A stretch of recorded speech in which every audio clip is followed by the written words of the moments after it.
Hello, everyone. This is going to be a presentation on the Anglia Ruskin University, which is a modern public university in the UK. In this presentation, we will talk about the university, its campuses, its entry requirements, fees, scholarship, courses, and also the process to get into the Anglia Ruskin University.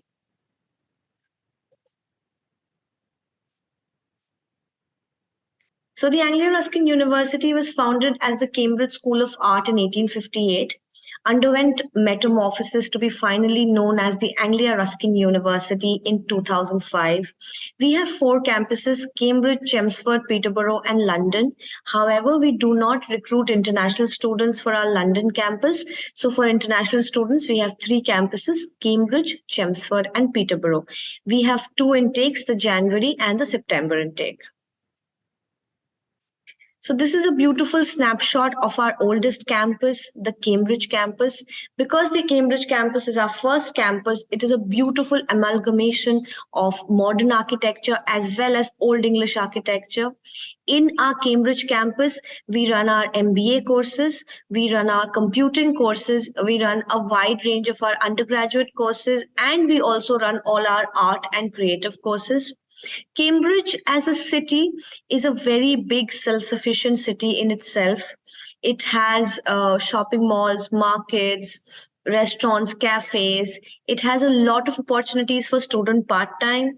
Also around Cambridge is the Silicon Fen of the UK, which is similar to the Silicon Valley in the USA, which means a huge industry of computing and biotechnology is located in the Silicon Fen and provides excellent placement opportunities for students from both management and computing backgrounds.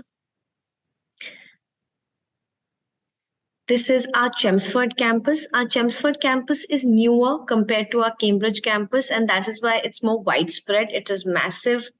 In our Cambridge campus, we ran our MBA courses. In our Chelmsford campus, we run our finance courses because the Bloomberg lab or the Bloomberg suite is located here. We run our engineering courses in the Chelmsford campus. We run some of our health courses in the Chelmsford campus. Chelmsford as a city is about 20-25 minutes away from London. Chelmsford gives you the opportunity of not having to spend the living cost of living in London, but it is as good as living in London because it is extremely close to London.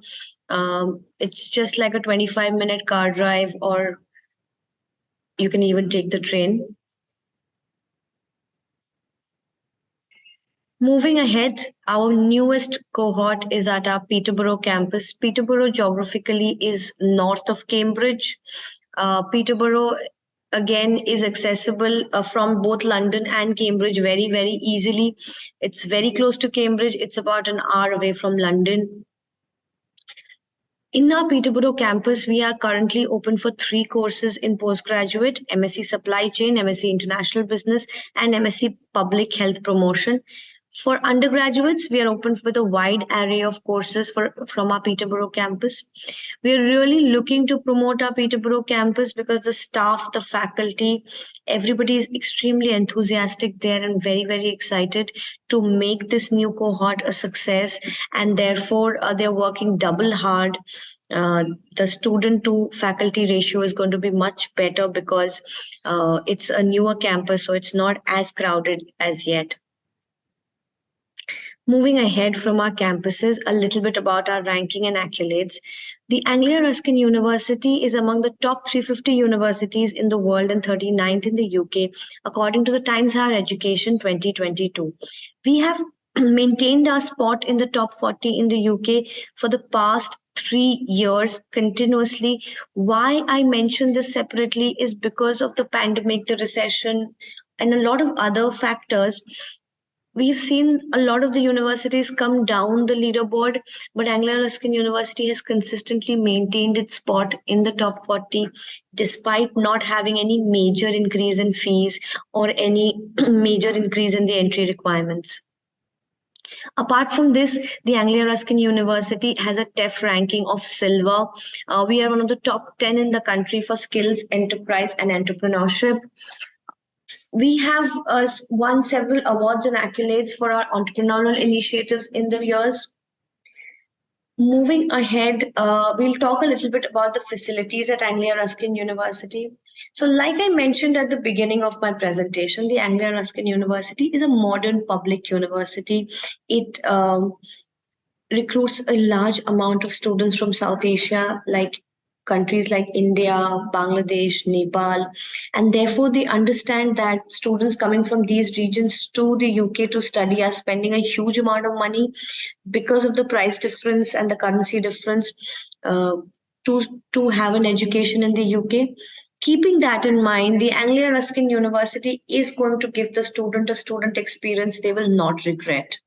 It is not going to ever be that a student will come back to you and tell you that, oh, we didn't get the facilities we were looking at in Anglia Ruskin University. Whether it is the medical science super labs, the engineering super labs, the computer gaming suites, the university eye clinic for our optometry students, the fully equipped TV studios for our film and media and TV production students, the campus gyms, the library, the IT facility, the mock law courts for our undergraduate and postgraduate law students, our paramedic skills lab for nursing students. You name it, you will have it at the Anglia Ruskin University. A very important part of the student experience at Anglia Ruskin for our finance graduates and all the finance enthusiasts is the Bloomberg Financial Laboratory, which is empowered by the Bloomberg software and is located in the Chelmsford campus. It is an excellent exposure for students who are interested in finance and fintech, and it provides a great experience and knowledge for their future endeavors. Some snapshots of campus life: the Cambridge School of Art studios, the Fashion Studies studios, the mock OT and hospital wards for our paramedic students. For our paramedics courses, it's just important for me to tell you that the entire duration of the course is divided into two halves, two equal halves, and only one half of the time is going to be at the university, and the other half is completely going to be hands-on at some healthcare facility or hospital. Again, some other snapshots of campus life. This is the Ruskin Gallery that you can see on your screen, the top right corner of your screen. It is a beautiful gallery that is located in our Cambridge campus, and it is rented out to local artists around Cambridge, to students in Cambridge, or we have in-house exhibitions of ARU students as well. This is why I mentioned this building separately, is it is a beautiful building. Great display of art and sculptures and other wall hangings and all of that in this building. The School of Creative Industries is also located in this building, and it's still one of the best faculties that we have because like I said, the Cambridge School of Art was one of our first disciplines and domains that we started at the Anglia Ruskin University.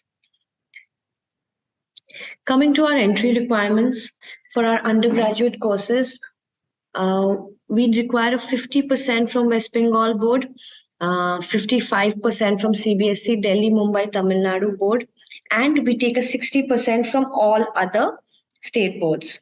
For our postgraduates, we take 50.0 and above in their graduation with not more than 10 backlogs completed in one additional year. For our 4-year law degree, it is also important that a student has a cognate degree in law if they want to apply for a postgraduate law degree. For our master's with placement, MBA with placement, we require students to have at least 2 years full-time work experience. Without that work experience, they will not be eligible for MBA with placement. However, they can go for a 1-year MBA. Our English requirement requires students to have a 60% in their standard 12th English if they do not want to write an IELTS, PT or TOEFL, and English should be their first language. If English is not their first language, then they will not be eligible for a waiver. We do not give waiver to Punjab, Haryana, Uttarakhand boards, and we do not give waiver to open schooling. Our IELTS requirement for undergraduates is 6, no band less than 5.5. For postgraduates, it is 6.5, no band less than 5.5. PT requirement is 60 overall with no component below 59 for undergraduates, and 61 overall with no component below 59 for postgraduates. TOEFL requirement 80 overall and 88 overall for undergraduates and postgraduates respectively, with a minimum of 17 in writing and listening, 18 in reading and 20 in speaking. Acceptable gap for undergraduates is 2 years, and for postgraduates it is 5 years. I've already said that we will not take more than 10 resets completed in more than one extended year. We do not give waiver to Punjab, Haryana, and Uttarakhand boards, and anybody who does not have a standard 12th, they directly opted for a diploma after their class 10th. We do not give waiver to NIOS or vocational boards. We prefer not to take level 7 to level 7 cases. However, if a student's path shows defined progression, we are happy to take the student. Work experience is going to be mandatory for our 2-year MBA program. If students do not have a work experience, but they want to go for with placement course, they can go for our MSc International Business with placement. Punjab UG applicants, in fact, Punjab, Haryana, and Uttarakhand UG applicants will require to produce their ITR prior to the processing of the application. Previous visa refusals are evaluated case to case, which means Canada, Australia, these kind of visa refusals, which are happening very commonly these days, we are happy, we are okay with them. We take those students. Married applicants and applicants with distance education graduation shall have to be above average. When we say that, we mean that they will undergo additional scrutiny, and therefore it is important. It is important that they are confident and motivated. What are the documents that are required to make an application? What we tell all our partners is that please at least give us the documents with which we can make a decision, which means please give us the all semester mark sheets to understand the number of backlogs, a consolidated mark sheet if there is. If not, we will calculate the total score from the all semester mark sheets. Give us the provisional certificate or the degree certificate to understand which year the student passed out. Make sure you give us some proof of the English qualification, which is either the 12th mark sheet or the IELTS certificate, as the case may be. Apart from this, we definitely need the LOR SOP CV passport, but we do not need it compulsorily at application. We can get it later before CAS. So we have a huge number of courses divided into 4 faculties: business and law, arts, humanities and social sciences, health education and social care, and science and engineering. Some of the most popular courses are listed here. However, we have, like I said, a huge amount of courses, different domains. Please go and check us out on our portal or on our website, which is aru.ac.uk, to understand which are the courses available and whether or not we have the unique courses which maybe your student is looking for. Some of our most popular courses are the MBA, the MSc International Business with placement, the MSc Accounting and Finance with placement, MSc Supply Chain Management with placement, MBA Finance, MBA FinTech, MBA Entrepreneurship. In our computing and science and engineering, we have MSc Computer Science with placement, MSc Artificial Intelligence and Big Data with placement. These are very popular, but these are only for computer graduates, which means BTech or BE in CSE or IT or BCA or a BSc in computer science only, not like computer science, maths, and something else. No triple majors, only computing. So for students who are from non-computing backgrounds, any background, but they want to go into computing, they can opt for our conversion courses, which is MSc Applied Data Science and MSc Information and Communication Technology.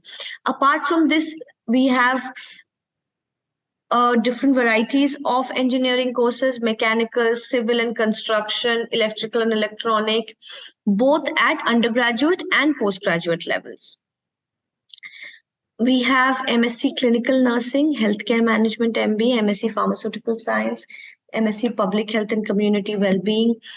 We have BSc Medical Sciences. We have BSc Public Health. So we have, again, a lot of variety of courses in our health domain as well. Our course fee is an extremely affordable price point of 15,000 to 18,000 pounds. Most of our courses are between 15,000 to 17,000 pounds. And the most expensive course is our MBA at 18,100 pounds. However, there are scholarships for most of our courses.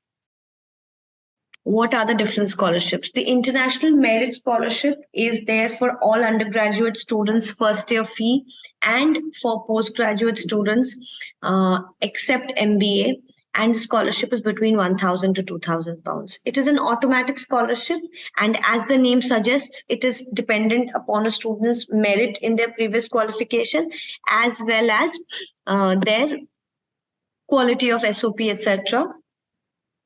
And depending upon that, the scholarship is decided to be between 1,000 to 2,000 pounds. If the student's degree is absolutely on the fence, which means they just had 50%, etc., they may not be eligible for that scholarship. But most students get a scholarship, the International Merit Scholarship. For our MBA, we have the MBA bursary. 1 year MBA has 4,000 pounds bursary, 2 year MBA has 2,000 pounds bursary. So fee of 18,100 for the MBA. For a 1 year MBA straight comes down to 14,100. For the 2 year MBA to 16,100, which I think is extremely affordable for an MBA. The International Excellence Scholarship, again for undergraduate first year and for postgraduates, except MBA. Again, this is not an automatic scholarship. This has to be applied for separately. There's a deadline every intake. And if you think you have a student that is above average and deserves the International Excellence Scholarship, reach out to us and we'll give you all the details on how to apply for it. Once we apply for it, after the deadline, the scholarship committee takes a call on who are the top 40, top 50, depending upon the allocation, who deserve the International Excellence Scholarship. And if your student is one of them, their scholarship will get upgraded from 2,000 to 4,000 pounds. We also have something called the International Early Payment Discount, wherein if a student pays the full fee by a certain date in the intake, they get additional 1,000 pounds discount. And how do they get it? They can simply deduct that money from the fee payment that they're doing, the last installment payment that they're doing, and they can pay, and their international early payment discount is effective. Deadlines for September 23 intake. Application deadline for postgraduates is on the 28th of April. Application deadline for undergraduates is on 2nd of June. Deposit deadline for everyone is on 16th June. Case study deadline is on 28th July. Scholarship deadlines, International Excellence Scholarship deadline 26th May, last day to apply. So if you have a student who is very good and you think they deserve the scholarship of 4,000 pounds, make sure you apply in time. The early payment discount deadline is 30th of June, which means if you are planning to pay out the full fee for a certain student, you can straight away deduct 1,000 pounds and pay. But this is not applicable for the MBAs. How to make an application? You already must be having an access to our portal if you're watching this video. In case you do not, please reach out to us on the our contact details are going to be at the end of this presentation, and we're going to give you a portal login. Make an application with all the relevant documents that we discussed before. Inform the applicant that we do a pre-screening call on behalf of the university to understand the students' level of spoken English, conversational English. We talk a little bit about their immigration history, their financial situation, etc. Please make sure the student is aware that we are going to call, and they, therefore they engage in the call at the first attempt only. Once it is done, the offer is expected within 2 business days. Once the offer is in, please arrange for the student to meet all the conditions on the offer, such as English assessment, SOP, LOR, and also most importantly, make the deposit payment and lock the seat. What is an English assessment? I will discuss a little while later. So once the deposit is paid and the conditions are being fulfilled one after the other, make sure the student side by side arranges to maintain his funds and get his TB test done.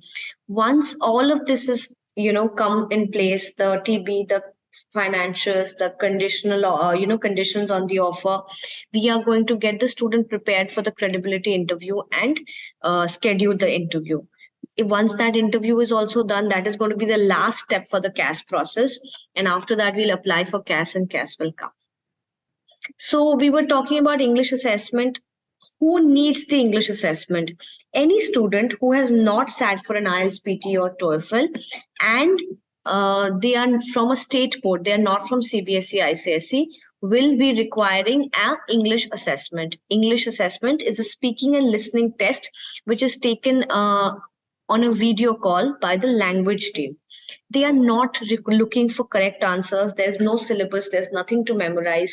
All we are expecting the student to do is have good English and be able to speak in correct English. That's it. No correct answers, only correct English.